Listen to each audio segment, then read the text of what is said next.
Welcome back, everyone. Today we're working on our Lotus 7 Replica, or Caterham clone if you will, and we're going to do an alternator upgrade. So this is the original Toyota alternator that came with the 20R, and it's rated at 40 amps. And it's got an external regulator, as you can see here, and 40 amps is fine for a carbureted, non-air conditioning, pretty basic vehicle like the Toyota pickup was. But I'm planning to put fuel injection on the Lotus Replica a little bit later on. So while this alternator is starting to go out, we're going to go ahead and upgrade it with something with more power. So let's check out what we've got.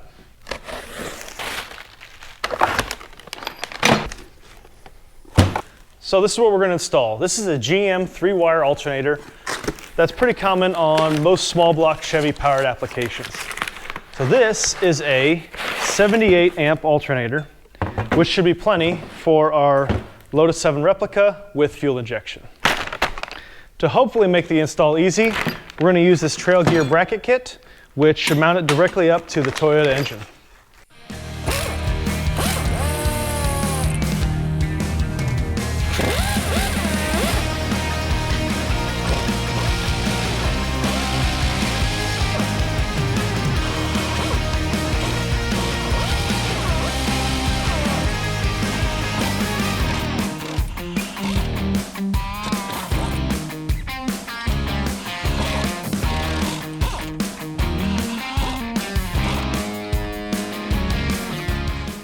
Here you can see the trail gear bracket either needs to go underneath the engine mount here and remove this spacer, or we have to cut this ear off.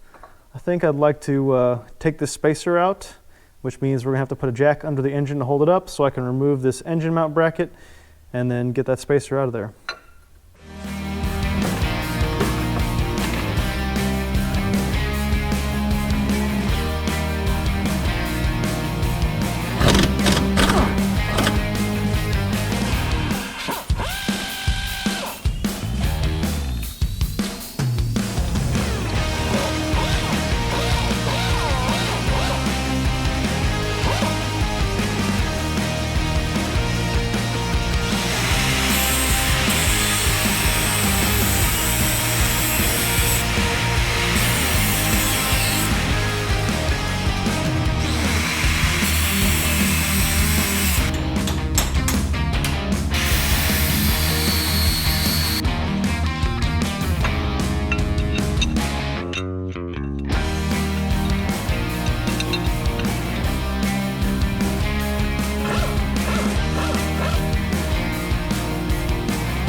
So one of my very real concerns with this alternator swap is it won't fit. So needless to say, this is not a factory vehicle. This kit was designed for a factory vehicle.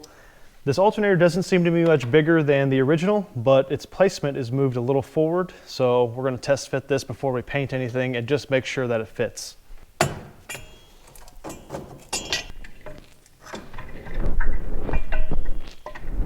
So as you can see, it hits the steering shaft, so hopefully we've got enough clearance with the adjustment bracket that doesn't happen.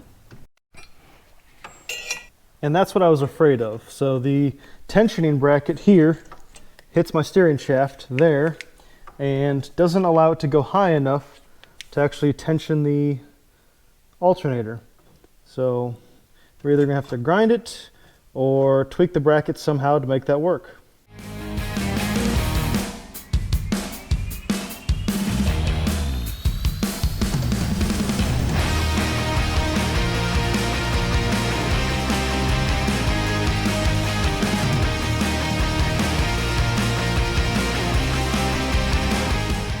This line here is where the tensioning bracket interferes with the steering shaft.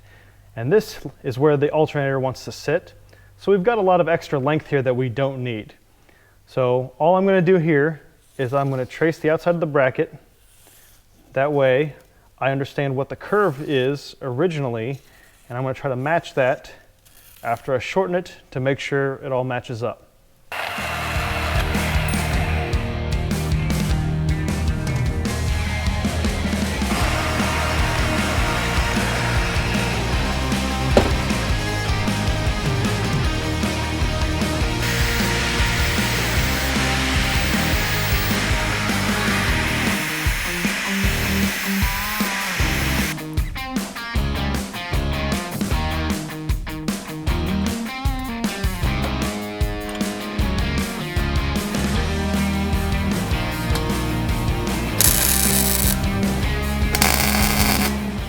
Okay, so you can see here I've shortened the bracket and tacked it back together. We're gonna go ahead and check it for fit before we fully weld it.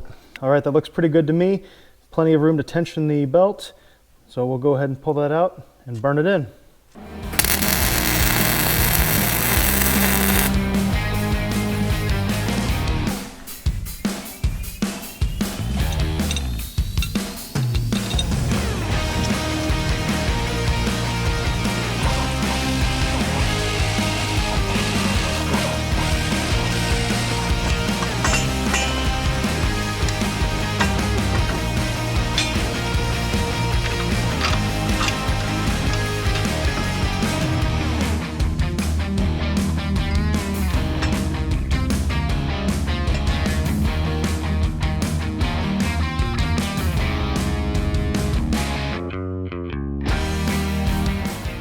Okay, so we got the GM alternator installed with the modified bracket, and now it's time to get it wired up.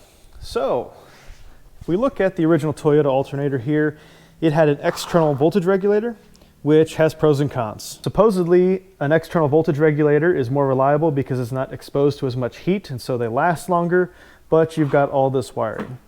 The GM 10SI and 12SI alternators are much simpler to wire. So not only do you have your regular battery connection, so a stud like this in the back, but then you just plug this into the back of the alternator. The red wire connects back to the stud, and this white wire goes to an ignition hot from the key, but you got to use a diode. Otherwise, when you turn off the vehicle, it may not actually shut off. So this is why these alternators are really popular in hot rod applications and any kind of custom 12-volt conversion, like my Ferguson tractor has one. They're just easy to wire. So we'll get this wired up and show you how it works.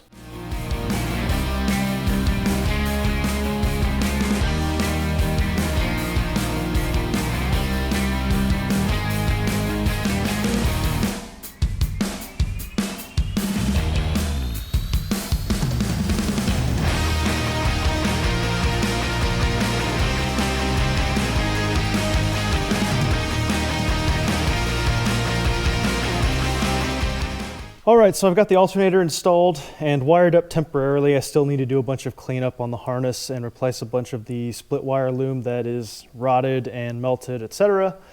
But I want to go ahead and start this up, make sure that it works, and I don't let any of the magic smoke out of the alternator. So go ahead and kick the key on, and you should be able to hear the fuel pump kick on and the fan start to draw some power from the battery, and it starts to drop the voltage pretty quickly. So let's get it fired up.